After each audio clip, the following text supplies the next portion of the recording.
I'm Dr. Barry, licensed psychologist, and here we talk about true crime and psychology. Thank you so much for joining. Let's hop right into today's topic. Let's go.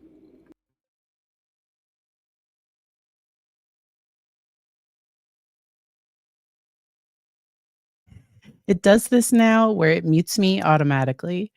Welcome. I am Dr. Barry. I am not only a licensed psychologist, I am also an adoption competent therapist.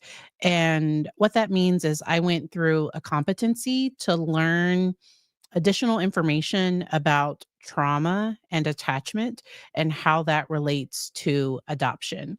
There were a lot of things that I saw in the Dima Towers case that I just wanted to talk about. I fully agree with the verdict. His behavior was disrespectful. He did not respond to the authority of the judge, his attorney, any of those things. And I would have been very concerned if the jury had found him guilty of a lesser included and there was a chance that he could be back in society, because it just seemed like he did not know how to manage his anger, his expectations, and this was just a very sad, a very tragic case. And let me just check out the comments. Marissa asks, why wasn't there any kind of psych info or defense? Dima was clearly traumatized.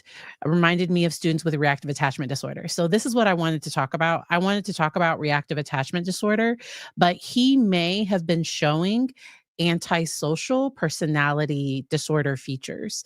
So, with any type of mental health defense, the entire mental health of the individual would come in. And reactive attachment disorder, if it's not treated, for some individuals, not for all, but for some individuals, they can end up showing signs of antisocial personality disorder. And that antisocial personality disorder, you are not going to get a not guilty by reason of insanity. And I don't know if we will ever know, because I'm guessing his attorney could have had some type of mental health expert take a look at him. I'm guessing that that information was not helpful to his defense, because no mental health expert even spoke at his sentencing. So I watched Wade Wilson. Wade Wilson, horrific crimes. He did horrible things, but his defense had experts come in to testify about his brain and about all of these things. I wonder if Dima wanted to go straight not guilty, because but he said he was kind of pleading guilty to manslaughter though.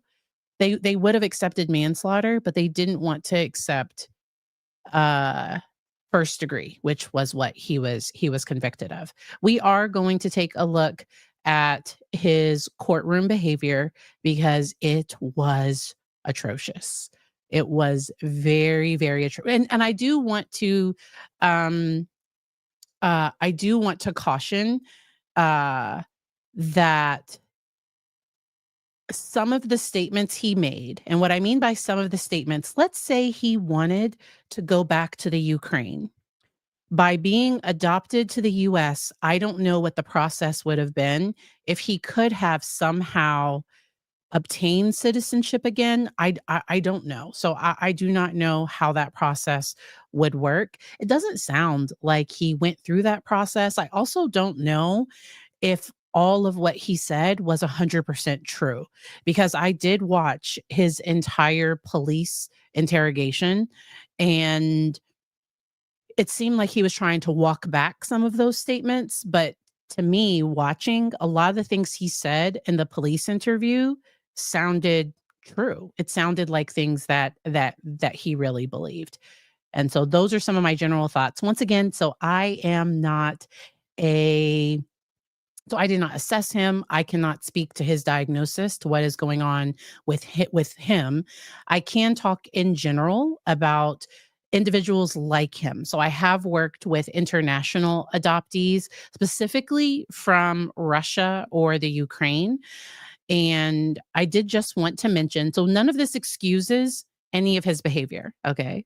But in looking at Ukrainian adoption and reactive attachment disorder, children adopted from institutions, including Ukrainian orphanages, have a higher risk of developing reactive attachment disorder due to lack of consistent bonding. Reactive attachment disorder is a condition where children struggle to form healthy emotional bonds with caregivers, leading to behaviors like difficulty with eye contact, avoiding comfort, and emotional disconnection. Okay. And some of the causes and characteristics are so institutional care, that sometimes the institutions, they have limited staff, lack of appropriate care. The staff really don't make eye contact or really engage with the students. For Dima, I do think that his rejection from his birth family, so after his mother died, it sounds like other relatives tried to keep him, but his behavior was likely too much for them to handle, and he ended up in an orphanage. The war could have had an impact because he ended up having to move, because his first orphanage was closer to the Ukrainian Russian border, and at some point he had to move. I do think they had hearings to determine what could come in and what stayed out. And 14 years old for a international adoption, that is very old. Very, very old. So 14, that is that is a lot. And then Nashay is saying that he was adopted before the war started. I thought he mentioned that, like, there were some things going on. Let me see. When was Crimea invaded? That was in 2014. So that crisis started in 2014, because it's my understanding. So he mentioned that he was moved before that, and so he's 25. So it could have been before. It could have been before. I thought in his testimony that it came up.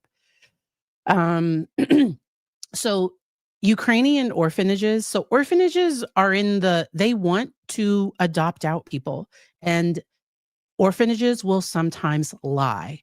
They will sometimes lie about the mental health background of the family. They will sometimes lie about the behavior of the child. There can be issues that come up with adoption. Okay, so I just wanted to mention that. Yeah, so that's during his testimony, he said that he moved orphanages when the war started, and his own brother and uncle not wanting him after his mother died, that was likely a thing. Um, Now I do think that the part of the reason why mental health might have stayed out is I wonder if a mental health expert would have diagnosed him with antisocial personality disorder. Okay. So when we look at reactive attachment disorder and um, antisocial personality, okay, so they are not the same. They both share links with early childhood trauma.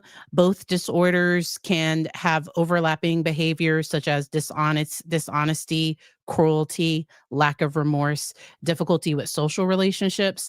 Antisocial personality disorder is considered to be a more serious diagnosis, including evidence of conduct disorder in adolescence. Reactive attachment disorder may be misdiagnosed as antisocial personality disorder. Um, and so, one of the core issues with reactive attachment is that lack of secure attachment to a primary caregiver. Dima wanted to go into his childhood, and he was not allowed for some reason, and he was not happy with that. We will see that when we watch his testimony. So within antisocial personality disorder, what's the difference? So within antisocial personality disorder, it's a pervasive pattern of disregard for and violation of the rights of others, beginning in adolescence, going into adulthood. Once again, there can be that overlap. Um, all right. And then reactive attachment disorder and its relationship to psychopathy. Doo, doo, doo. Because I think the problem sometimes comes. So, reactive attachment disorder is normally viewed as a disorder of childhood. As the individual grows into an adult, sometimes that, if it's not treated, can turn into other issues. I also think it was a concern. He didn't seem to want treatment. Dima did not seem to want help. I don't know if Dima might prefer prison over a mental health hospital. I'll say that again. Okay. I'll say that again. Dima might prefer prison over a mental health hospital because in a mental health hospital, he would have to have treatment. He didn't seem to like to talk about his problems. He seemed to have issues with women. That seemed like he seemed to have a lot of very, very deep rooted issues, and he seemed to need to control. And so, an individual like him in a mental health hospital, he could then become a risk to the other patients. Okay. So out in California, their prisons became, this was back in like the early 2000s or so, their prisons became, they became overcrowded. And so what they did is they started housing prisoners inside of mental health hospitals. But that caused problems because individuals with antisocial personality disorder in a treatment setting, that is going to cause problems. And so those are just some of my thoughts. Once again, I was not involved in this at all. And let me check. There we go. All right. Thank you for watching on mobile.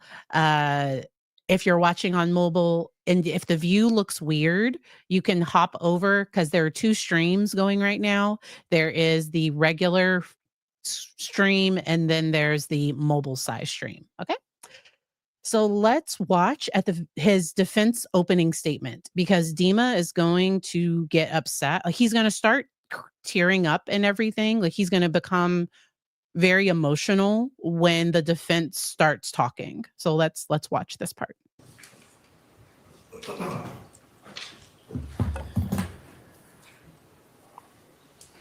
It has a lot to do with everything that I've been through, everything that I've seen.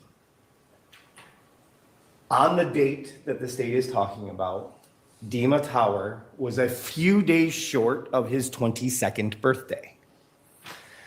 He had been in this country for approximately 7 to 8 years. He came from Ukraine, where he was in foster care prior to coming to this country. He was in foster care, you will hear, because his mother passed away when he was very young, and his family in Ukraine just didn't want to deal with him. So they put him in foster care in a country at war, where he was raised until two strangers picked him up and brought him to America. I'm basically a nobody coming from nowhere. That's what Mr. Tower said. This trial is going to be a little bit different. If you're expecting that I'm going to stand here and say that Mr. Tower is not guilty of anything, you would be incorrect. We talked during jury selection about different levels of murder and different levels of homicide.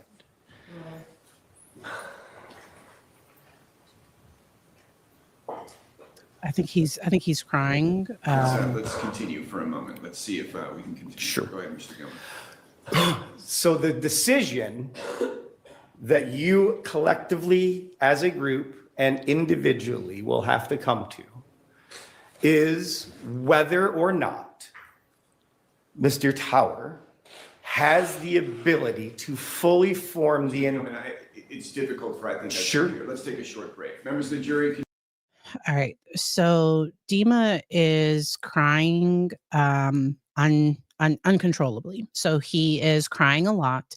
And my general thoughts about this, you're going to get tired of me saying that, okay? Everybody, please. to me, he is crying for himself and his situation, because I don't believe he shed a tear when the state was talking about what he did.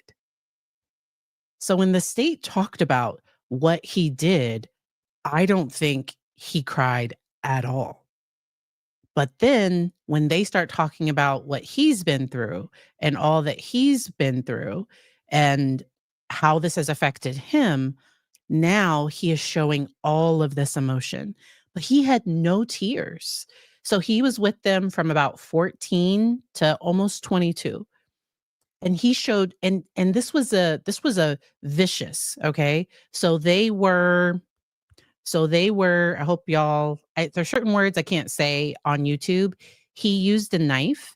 And I think the father, it was like something like 70, it was over 70 times. The mother tried to escape. He dragged her back and finished. So one knife, I think, broke or he lost it or something. He went and got another knife so this is vicious. This isn't, this is vicious. And on the stand, he is going to admit that he did this, that he thought about this, the thought about doing this started when he was in the car. And his defense probably told him, like, do not say that. I don't know. But not to lie, but like, because they're trying to say it wasn't premeditated. But if it started in the car, then, and Lisa, the fact that I think he was lecturing her, but at like that was her last moment. I am not going to play any of the impact statements. The impact statements from the Tower family, they are powerful, not only from the Tower family, but also the adoptive mother's family. It was just, they were very, very powerful. Robbie was the adoptive father, and Jennifer, y'all correct me in the chat if I'm wrong, but Jennifer was the adoptive mother, and Robbie's father wants Dima to change his last name, because on the stand, Dima had the nerve to be like, those aren't my parents, which, and so I work with adoptees, and it's okay for once they turn 18. So like if somebody decides to cut ties with their adoptive family, but he was living in their home. He was like, they were supporting him. They loved him. They were doing all of these things. And it didn't feel good. I'm just going to be honest. Okay. It didn't feel good. Let me share this tab. All right. So we are going to get to the testimony. Okay. All the trigger warnings. Okay. Because his testimony is, even on direct examination, I didn't think it was great. I didn't think his testimony was all that great on direct. So the judge is going to admonish him to make sure to answer the questions. I wonder if he had issues at other court dates that the judge was aware of, because the way the judge gave the instruction to him and the way that they made sure that that it was his decision, that was that. Now, often trauma survivors, and also direct eye contact is more of so there's some individuals, there are some countries, there are some places where direct eye contact, if there anyone that is Ukrainian in the chat, you can let me know what type of eye contact is normal. But so in Ukrainian culture, according to Google, so I don't know, direct eye contact is crucial for greetings to convey sincerity and trust, but prolonged or overly direct eye contact during conversations can be seen as aggressive, especially when speaking with elders or superiors. So I didn't have as big of an issue with his eye contact. His eye contact was not the issue for me. It was more of his emotion and the way that he was answering questions, the way he was getting combative, in my opinion, with his own lawyer, and then also with the prosecutor as well. Okay. So we are going to jump ahead to his testimony. All right.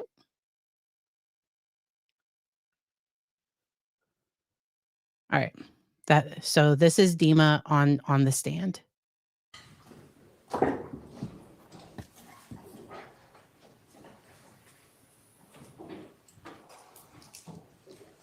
All right, everybody may be seated.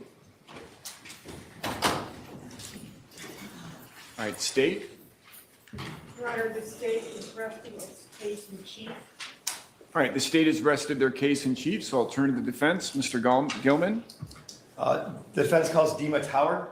All right, Mr. Tower, can you please stand and face the clerk? Madam Clerk, can you swear in the witness? Do you solemnly swear or affirm that the testimony you're about to give will be the truth, the whole truth, and nothing but the truth? I swear. So he is making eye contact right there. When he was getting sworn in, it did look like he made eye contact. I don't know if Dima would have agreed. And also, this was so heinous. The state might have wanted life without the possibility of parole. I mean, the state and also the family might have been upset if he had gotten 15 or 20 years or something. The family probably would have been upset. Oh, defense wanted 40 years. So y'all know, the chat is always more knowledgeable than I am when it comes to some of these specifics. All right. His eye contact was very selective. And sometimes avoiding eye contact can be a way to manage emotions. It can also be a way to show, like, I'm not even going to look at you. It can be a defiant thing. Florida has no parole. Perfect. Oy. Yeah. All right. So let's go ahead and get this You started. may be seated. Mr. Gilman, when you're ready. Can you just move up a little closer and make sure you're talking in the microphone there, okay? Can you please tell us your name? Dima James Tower. And Mr. Tower, how old are you? I'm 24. Okay. And where, I noticed you have an accent. Where were you born?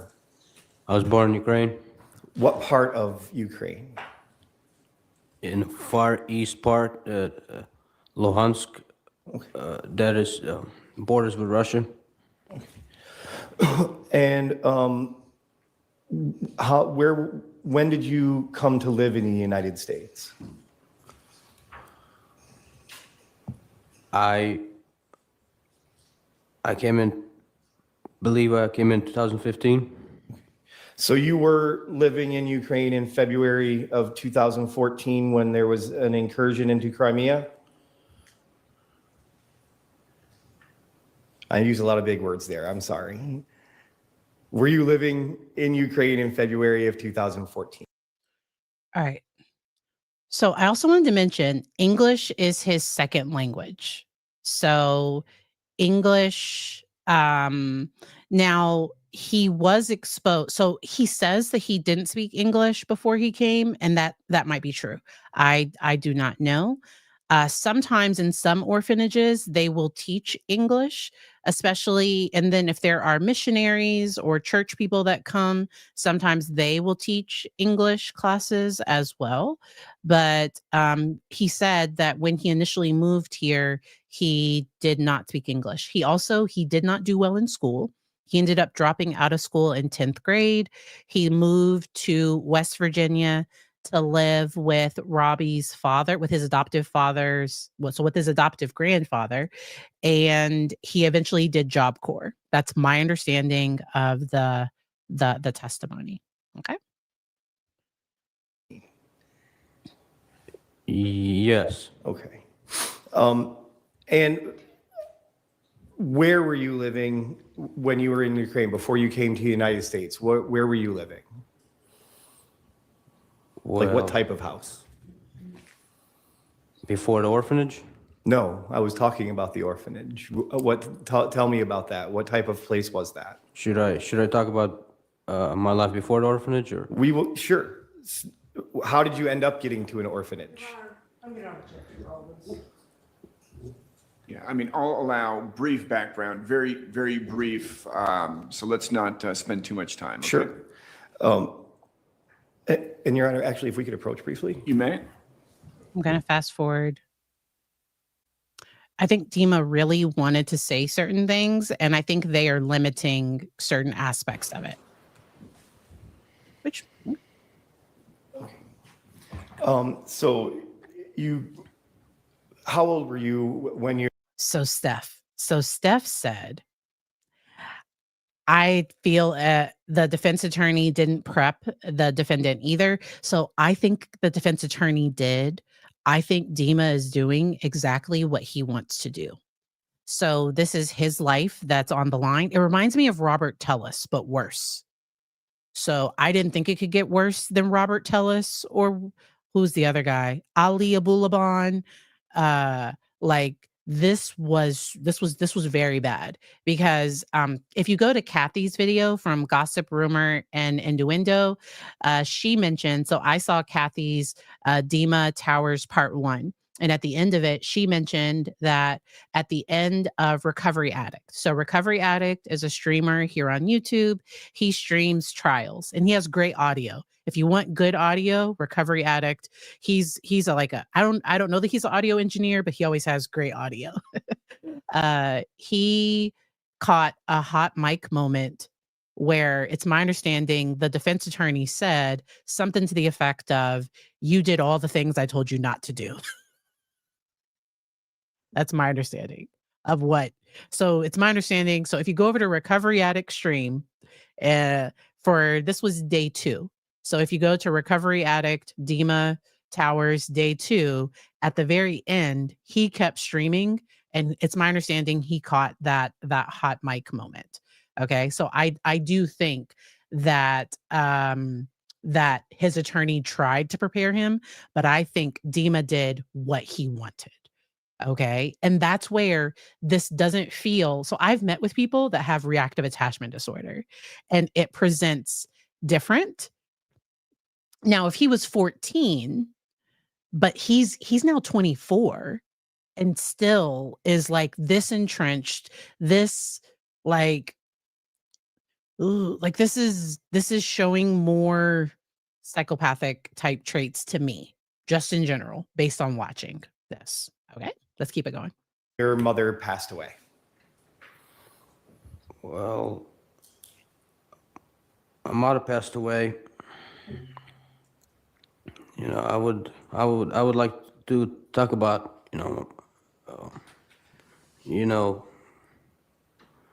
before I would start about talking about my life before my mother passed away. I understand that. You know, The issue that is that I'm hoping that you can respond to the questions.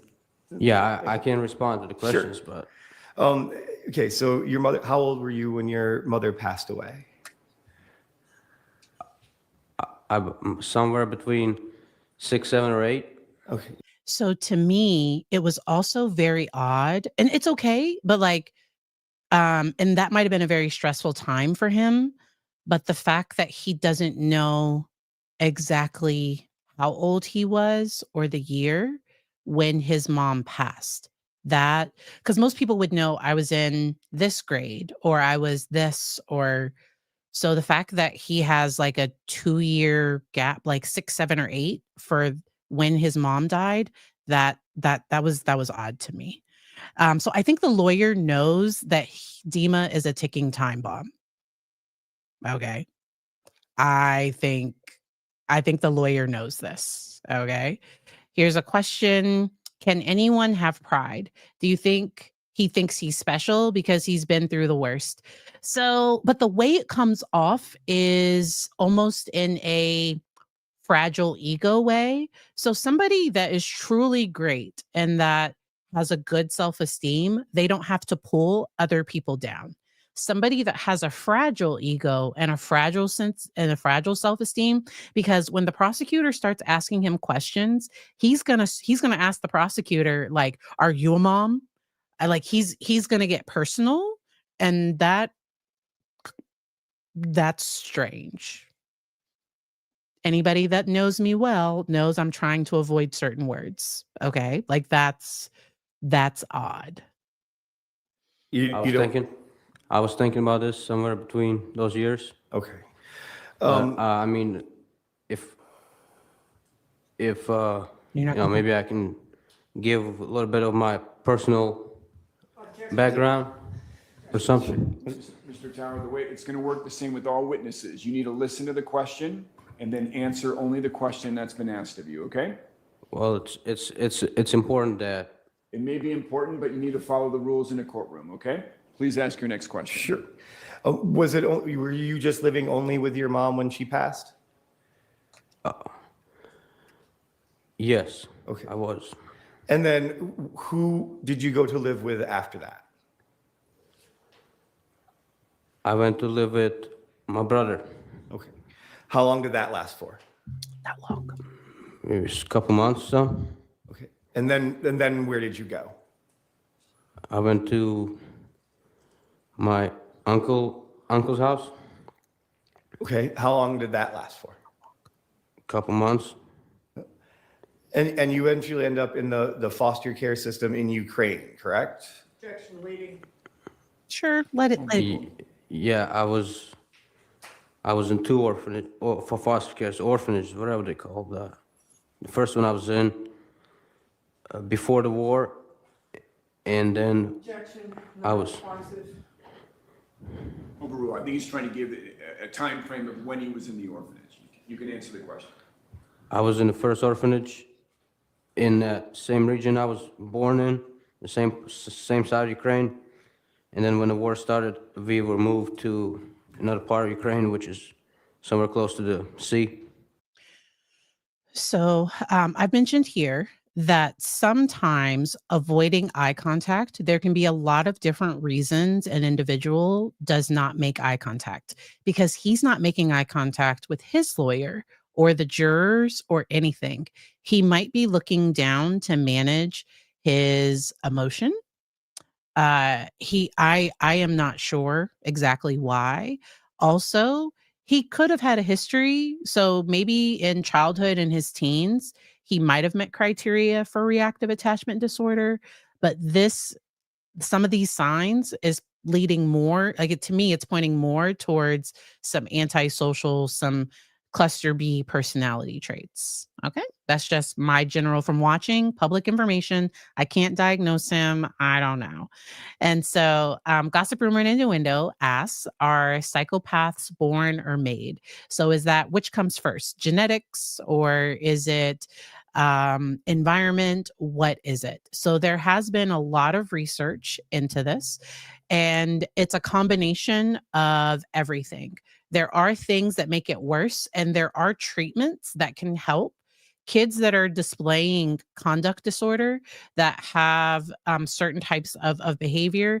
If you do intensive family therapy, if you if there are things that can help that type of that type of behavior. All right. And so it's not that simple of a question. It is a complex interaction between genetic predispositions and environmental factors. Because there are some people that might have that might have had a parent that went to prison for horrific things, and then that person then becomes a police officer and is positive, has like a positive career. That individual goes into the military, that individual becomes a doctor or a nurse. And so it's like, just because one person doesn't necessarily mean that. They have done identical and fraternal twin studies to see what happens. They're also environmental. So severe childhood trauma is a major risk factor. That does not excuse behavior, but it helps me understand it. Learning and socialization. And then, like I said, there are certain things that can amplify the effects of the environment and everything. And so, Kathy, great question. Thank you so much for asking. All right, keep it going. And Was it around that time that you met the Towers, that they came over to meet you? Yes, I met him at the, I believe it was end of summer of 2013. I met him. Well, I actually met him over here after I was sent to visit for a month in the States. And I thought that was really good. So, especially for his age, the fact that he was sent for a month to visit, I would love to know how things were for that month. I also know that sometimes there's a honeymoon effect, that sometimes people, they have this idea of what life in America or what life with this new family, what it's going to be.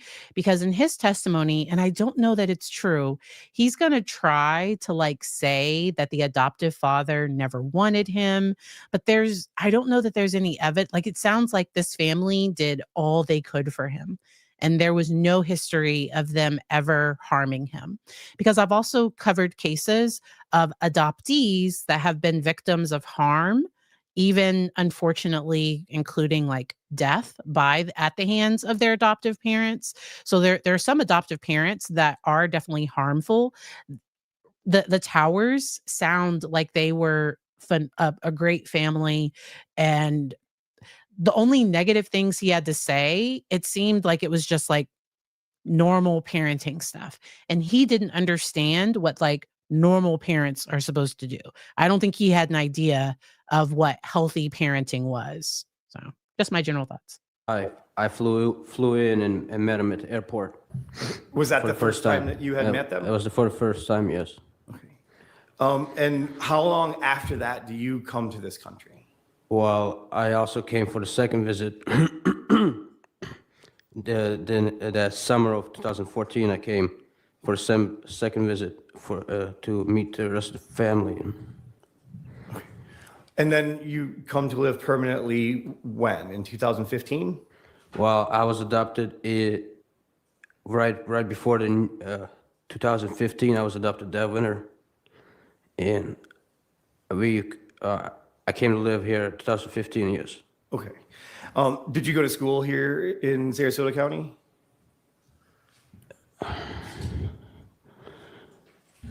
The questions that you're asking me are Stupid. very complicated, Okay, sorry. and cannot be simply answered. But I'm forced to simply answer the questions, which cannot, for no right reason, can be answered simply. These are not simple questions. Your Honor, I object to the editorializing by this witness. I don't know. Other witnesses are not allowed to have this kind of conversation with counsel. Let's try not to have speaking objections, Counselor. Also, I'm going to pause it real quick. So Rochelle asks, could they have done too much for him? So no, I think 14 was old to adopt. So he might have needed, let's say he was having severe behavior problems. He might have needed like intense treatment, and he might have refused it. I don't know. I feel like this family tried everything they could. I think in school he might have been bullied. He looks small, like he looks physically small, like he seems shorter. He has an accent. They were in Florida. Sometimes kids are not nice. So I've worked with individuals that have accents and that have been teased and tormented in school. So he moved here when he was in the 8th grade. Imagine starting American school in 8th grade. And I don't know what type of education he received at the orphanage. So I have no, because also he's jumping in to like, because for 9th grade, they're going to expect him to know certain things.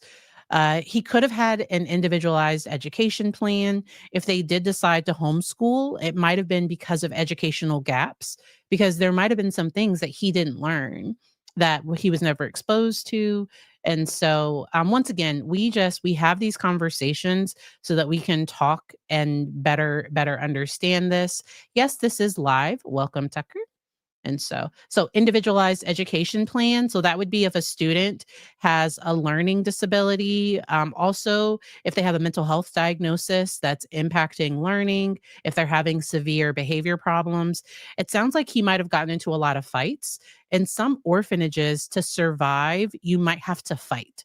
So there are some orphanages that I've heard stories where kids have had where they're like food was limited, and sometimes bigger kids would bully younger kids for their food, and sometimes there wasn't enough staff. I don't know the conditions of the orphanage he grew up in, but I have heard horrific things about this. I'm glad this is helping you understand. That is why I do this. I also have links in the description for adoption resources. Just in case there is an adoptive parent, it is normal for adoptees to have behavior problems beginning around 11 or 12. Even if adopted from birth, so individuals that are adopted often end up in mental health treatment around somewhere between 11 and 14, and that's being in the family potentially since birth. I've worked with individuals adopted from foster care. I've worked with international adoptions as well. Okay. And for him, his mother passed, and that was how he ended up in the orphanage. For some people, their parent relinquished custody, which can create this like feeling of rejection, abandonment, but he might have felt abandoned by his family. Um, as well. Okay. All right. So let's keep this going. Sustain the objection is non-responsive. Please move on, Mr. Gilman. Do you remember talking to law enforcement in this case and telling them that you went to Northport High School for a little while? Yeah, right after I was adopted, I went to the school in Northport, Woodland Middle School. And then after I did a half a year in that, I enrolled in Northport High School, Okay. which I dropped out of in 10th grade. Okay. And did you know any English before you came to the United States? No, How did you learn English? by conversating here and there, small talk. All right. And how long did you live with the Towers prior to, either graduating high school or moving out? All right. So I want to pause it real quick because I saw a comment from an adoptive mother, from a birth mother. And I have worked with individuals that have chosen that they were in a situation where what was best for their child was for them to be adopted. They weren't in a place. I've also worked with adoptive mothers that were forced. So let's say they were like 16 let's say they were young. They were under the age of 18 when they gave birth, and really their parents forced them to give the child up for adoption. And so adoption impacts everyone, not just the adoptee. And so I've worked with individuals across the continuum. I've also worked with people that have looked at reconnecting with their birth parent, and sometimes that's hard. And I prepare them that everybody is going to have different emotions, because if some birth parents are open to it and they're happy about it, for some people, it's a reminder of that pain. So there can still be a lot of emotions that go. I've also worked with individuals that have lost custody of children in the foster care system, and children that have been adopted through foster care too. So I have worked with a lot of different situations. Okay. So I just wanted to mention that. Yes, he was in 2 different orphanages. The first one was prior to 20. So I guess when he was around somewhere between 6 and 8 to about 13, and then was moved in 2014 in February. So once once issues happened, he was moved to another side of Ukraine. Okay. All right. again, this is a complicated question. And Objection to narrative. the answer, it can be very long because I moved in, I moved out. Objection to narrative. I'm going to sustain the objection as non-responsive. Okay. You said you dropped out after 10. I also wondered if they could have, let's say he was more fluent in his home language, if they could have provided a translator. Like if he could have spoke in his home language, because sometimes it seemed like they were having communication difficulties. He had been, so he's likely fluent by now, but he might have been more comfortable in his birth language. But I think so. They changed his last name, not his first name. So when he was adopted at 14, they changed his last name to Tower. But I believe his birth name was Dima. Okay. Oh, very, very sad case. And like I said, I've covered these from the other side too, where a child was harmed, and then this is covering it where the child is the one that did harm. All right, we're gonna keep this going. Grade. Did you move out after that? No, I stayed, but I didn't really move out on my own. It's just too many family issues. Okay. And you were not living with them. When did you move back in with them prior to August the 31st of 2023?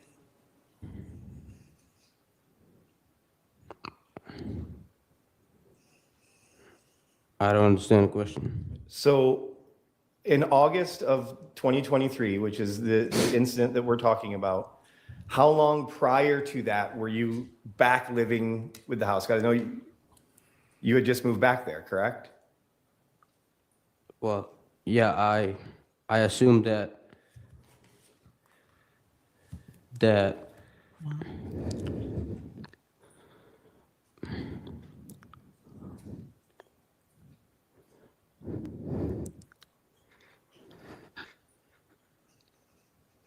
Do you need a moment, Mr. Tower? Ask for the. Remember the jurors, let's take a break. All right. And so he became emotional right there, and they're asking about when he came back to the house, and they're gonna take a break. I want to get to cross-examination because it was quite fiery. They went back and forth quite a bit. Okay. All right. So let's start from right about here. that was a long time ago before I went to West Virginia to live on my own. Please answer You get the it mixed, question. but you get Mr. the Tower, questions mixed up. Mr. Tower, did you live with Jennifer's father in West Virginia? That was a long time ago. That was not during the time when I went there by myself. Why did you go to live in West Virginia when you were living with Jennifer's father? The time that I did go to West Virginia to live with her father was because Why? I'm gonna answer. Let me think about it. We were having fights in the family,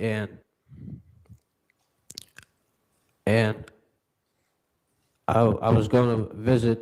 I was gonna see him for Could we maybe have for a him couple- move away maybe from for the a couple microphone months. so we can hear? Away from them, please. maybe for a couple months. I was gonna visit him until I went to job corps. Yeah, who set you up in the job corps? Jennifer, didn't she? What is your point? Did Jennifer set you up in the job corps? No. She probably did. Did Jennifer set you up to live with her father in West Virginia? She probably did. No. What is the You're point un- of your? Sorry, I apologize. It was Jennifer's father, not Robbie's father. So it was Jennifer's father that he lived with in West Virginia. I said that wrong earlier. Thank you, Sarah, for gifting a membership. Janice, welcome to the membership. Wow, thank you so much. Dima is short for Dimitri. Okay, thank you. So I think they changed his first name to short form. Okay. So, and I wonder if he wanted that because especially in adoption at 14, if I was the therapist helping support the transition, I would have at 14, I believe the child should be able to have a say of do they want to take on a different first name, because I've had some clients that were adopted out of foster care and there was a lot of trauma associated with their birth name and they wanted a new start, and that teenager wanted a name change.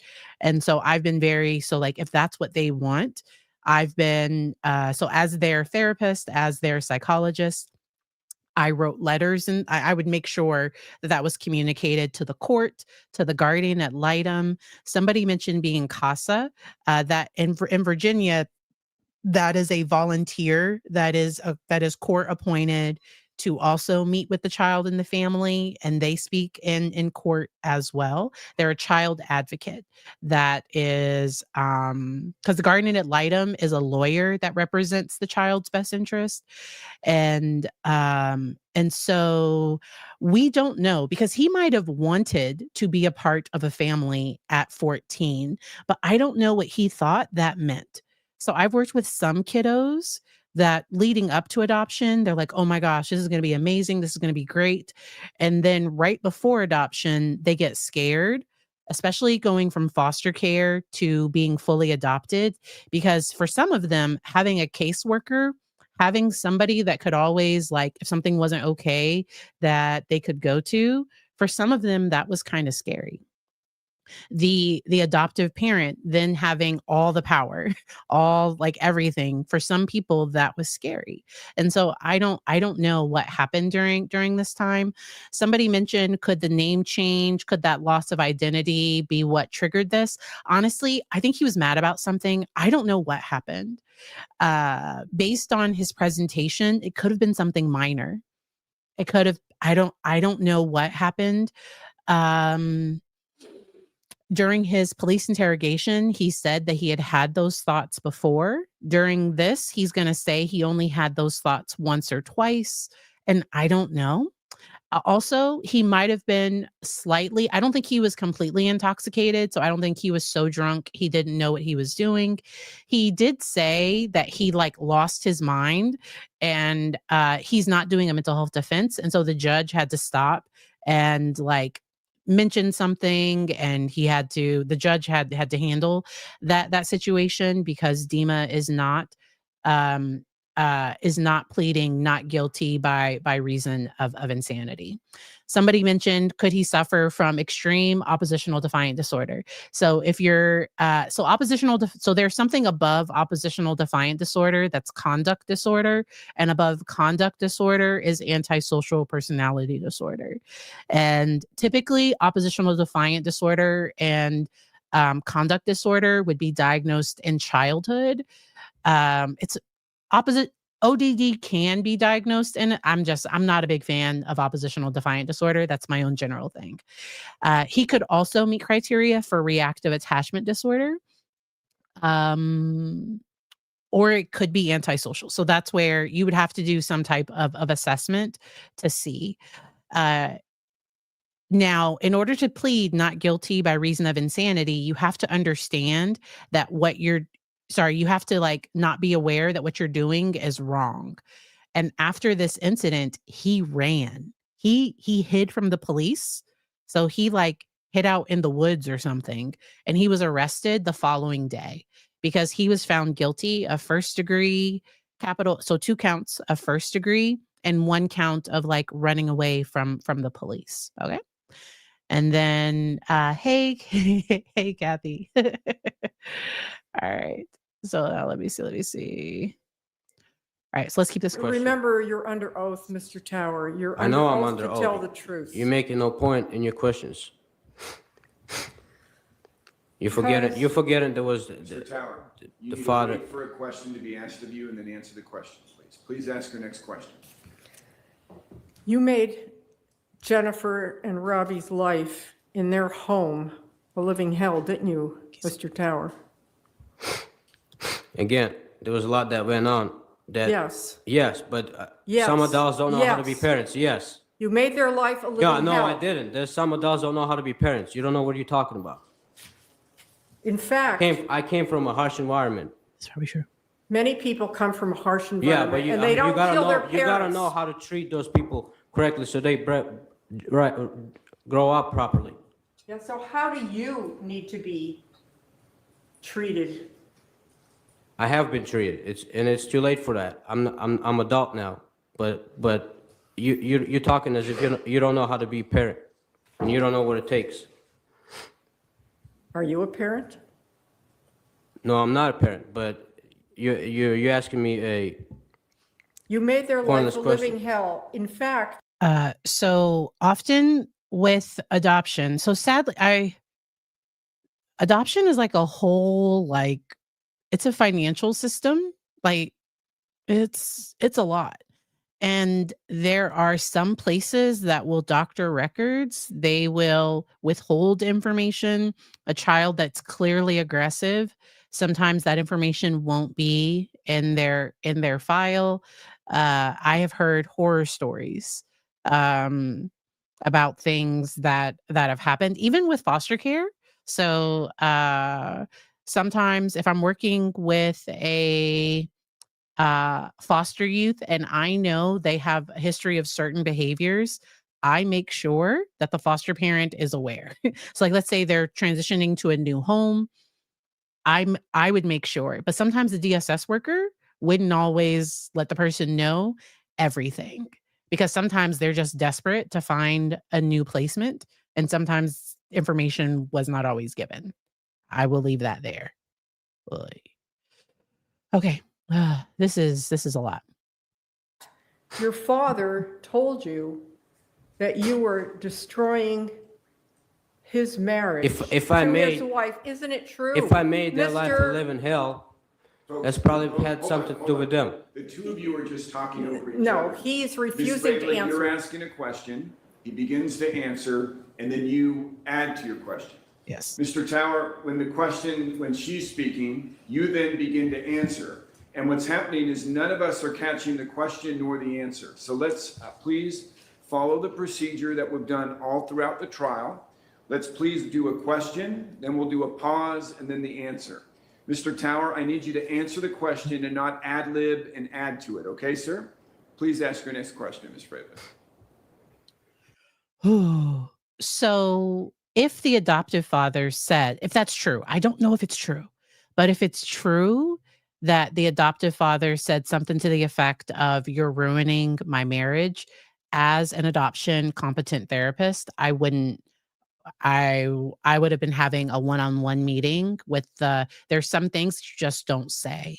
And so if him and his wife are having conflict, if there are issues, if they need to get on the same page about certain things, so telling the child, even the adult child, hey, what you're doing is making things worse for us. Because sometimes I worked with some kids where they were trying to separate the marriage because like maybe that child wanted, like sometimes there were issues. So having those conversations are not always helpful. Helen, I agree. I don't know if any of what he was saying was true. Thank you so much for this comment. And please know, so I highlight just regular comments, but thank you for these. Dima comes from a part of Ukraine where they speak Russian. At 8, he was moved to a region where they speaking Ukrainian. At 14, he moved to the US and started learning English. So he doesn't speak any language well. Okay. Here for Dr. Barry's tattletale face and noises. Like, this is a lot. And I keep moving. So we are gonna talk about the Devin Michaels case right after this, but this is important for us to watch. Did your father tell you that you were disrupting his marriage to Jennifer Tower, his wife? Jennifer told me that before the adoption, that in the beginning, He's Rob, not responding. I'm responding. Rob did not want to adopt at all, and then he wanted to adopt a daughter, and then finally he agreed to adopt a son. So he didn't really want to adopt to begin with. Mr. Tower, there was no question related to wanting to adopt other children. The question was calling for a yes or no response. If Well, you he could didn't please- really want to adopt me, is what I'm saying.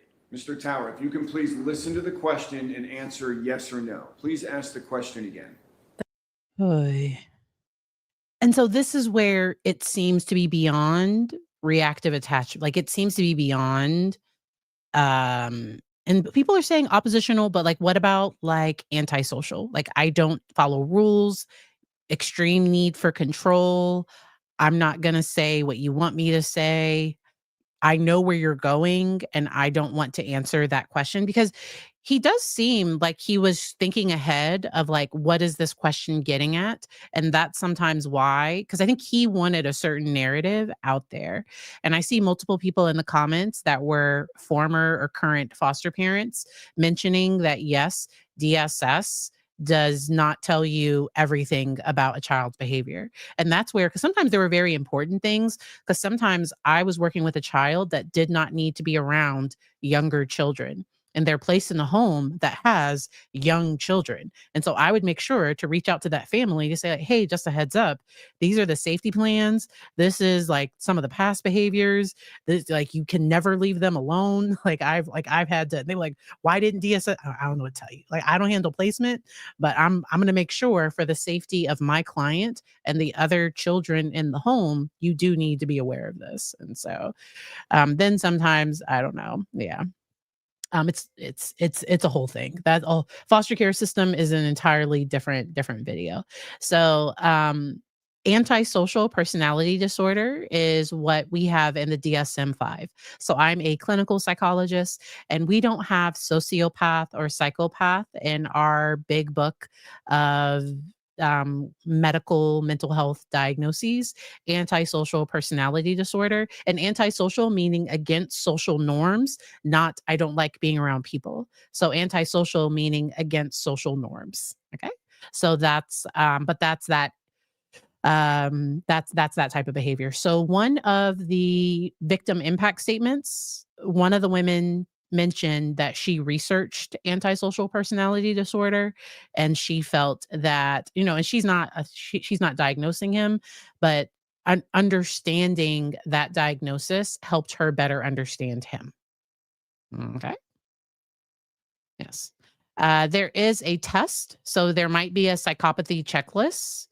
Yeah, so there might be, but that's a mental health, that might be a testing instrument, that wouldn't be a potential diagnosis. Okay.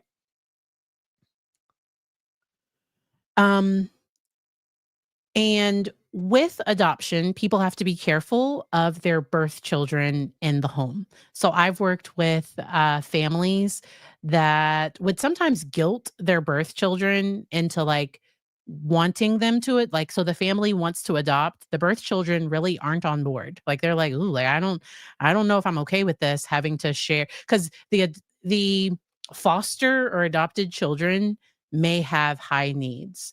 And I've worked with situations that were very complex, and everybody's voice needs to be heard. Okay. It's a great question. Can antisocial personality disorder be helped, fixed, resolved if the person wants to?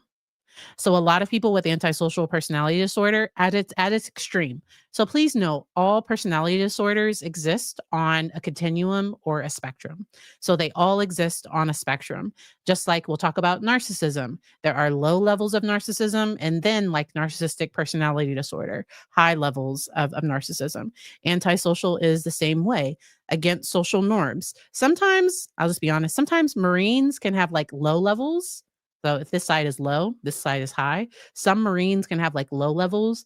Because they're willing to like fight for their country. So I would never pew pew somebody. Like it's just not like I like conventions. I like social norms. I'm not going to do it. I'm not going to do it. There are some people that it's so I have some cousins that are in the army, that are in the Marines. And so they may have like low level. They don't have high levels, but they might have low levels of like so but for my country, there's no a reason that kind of justifies this behavior and okay. But at the higher levels, that's where people become criminals. That's where sometimes executives that take advantage of people. So sometimes we don't always talk about the antisocial behavior that might not land the person in but they might end up in federal jail for Ponzi schemes or for people that take advantage of people. It might be a car salesperson that's embezzling from the company or something. Like that's kind of that. So everything is on a spectrum. Can truth be on a spectrum? That's a whole separate question. All right. I have to get to my next. So we're going to finish this up so we can hop over to the next video. Thank you. Did your father tell you that you were destroying his marriage to Jennifer? I was not destroying his marriage to The Jennifer. question, sir, the question was, did your father tell you that? Did your father tell you that? Yes or no? What do you want me to say? He doesn't know how to love his wife. What do you want me to say? Right, I'll sustain the objection as unresponsive. He's unable to answer. Please move on to your next question. And the judge said unable, which was kind. The judge said unable to answer, and it might have been unwilling. Unable or unwilling. And the jury is seeing all of this. And I think any sympathy that the jury had for him taking the stand might have made it worse. He might have got down to second degree if he hadn't took the stand. Him taking the stand, because we're going to get to a sentence, he's going to be asked a question that's pretty much, it's asking about premeditation. And he's going to answer honestly. Paid for your flights in 2013 and 2014. Sure. As stated, at some point, I'm going to cut off all these questions about perhaps benevolent acts. You can go a bit further, but let's start to move on, okay? I'll overrule the objection. You may finish your question. Yes. Who paid for your flights to the United States in 2013 and 2014? This question is pointless, but however, the company who provided who had something to do with adoption did. And I don't understand what's the point of this question either. So the family, so often with an international adoption, sometimes it can cost between $15,000 and $30,000, sometimes more. Adoption is expensive.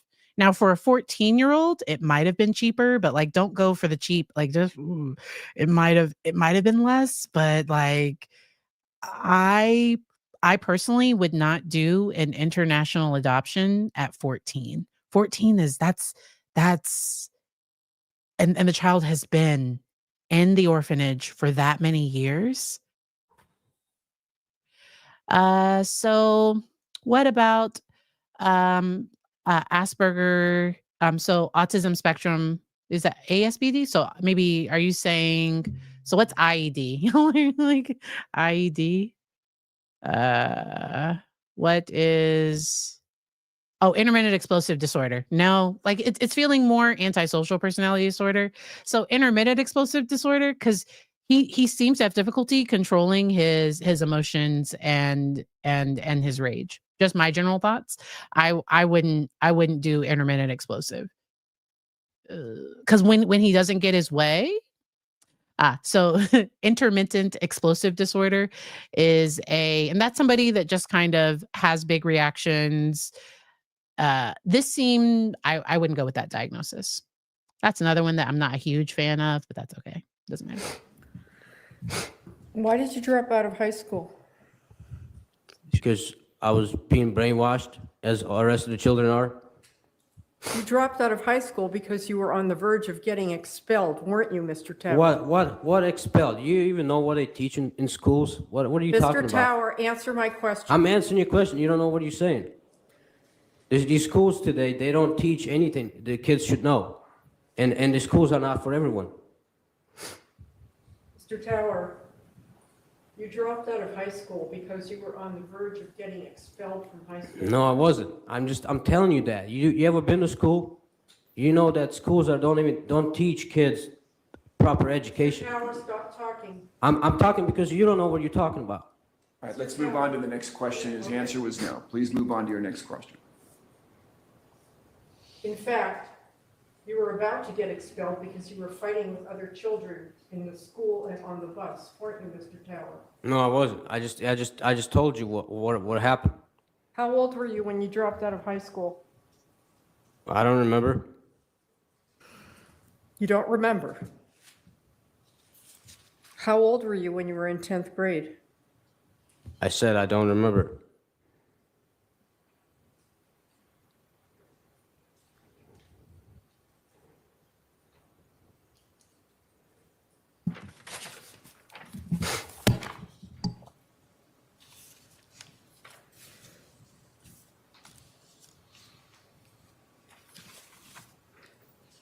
When you were sitting out in your car before you went into the house on the night of August 31st,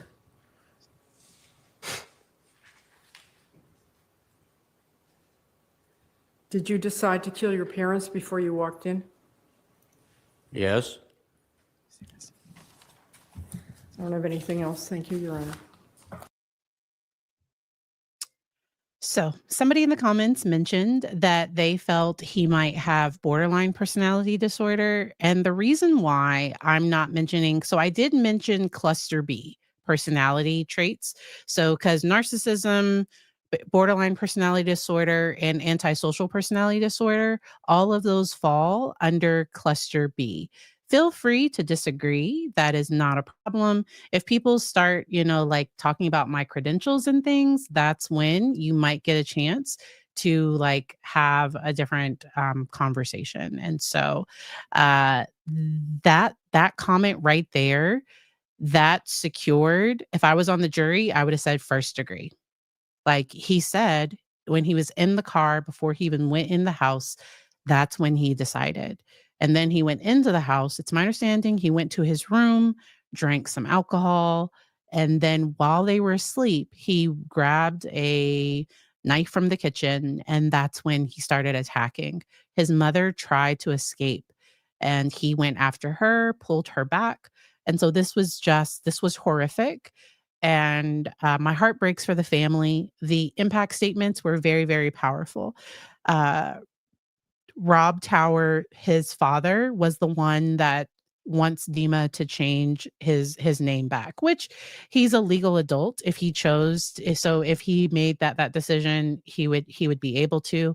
Often that does cost money, but that and he might want to change his name. I don't know. He was convicted. So they've already had sentencing. So they had the verdict. The jury took a few hours to deliberate. They had the verdict. They had sentencing, victim impact statements, everything. And he was given 2 life sentences and 5 years for the attempting to flee from the police. And so this was a very, very heartbreaking case. As I mentioned, I'm an adoption competent therapist, and I wish that the family, I'm sure they tried to find services. I'm sure they tried to find therapists. I could see him refusing to go because based on how Dima presented, I don't think he saw anything wrong with his behavior. And in Virginia, at 12 years old, kids have to agree to be in treatment. So a 12-year-old. So if Dima came to me for therapy at 14 or 15 and he was like, forget y'all, like I don't want this, I don't need this, I couldn't force him to be in treatment. It would be his decision. Now, in Florida, there is Baker Act, but you have to be an imminent risk to yourself or somebody else. And I don't think the family thought there was a sign that it was ever going to get to this place. A lot of people talked about their faith, and somebody talked. Oh, let me read that comment. I took some notes. It was a family friend mentioned that Dima had issues with not getting attention, that he would be physically aggressive with younger children, and that he would finish that he was going to finish what he started. Uh, Somebody else mentioned something about compassion, faith, and justice. That yes, you can have compassion, yes, you can have faith, and yes, you can also seek justice. And so this was a heartbreaking case.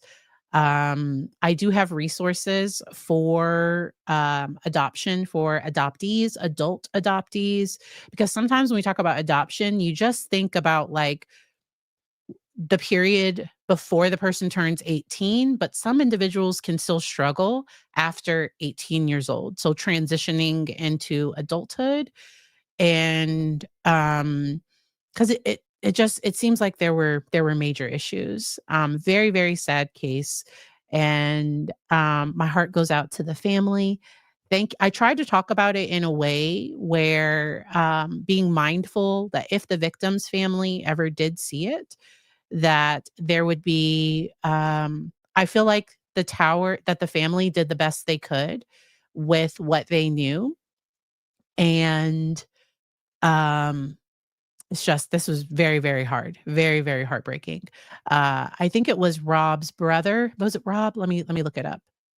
It was Jennifer's brother that talked about he's currently working with 2 therapists to continue to heal from what happened.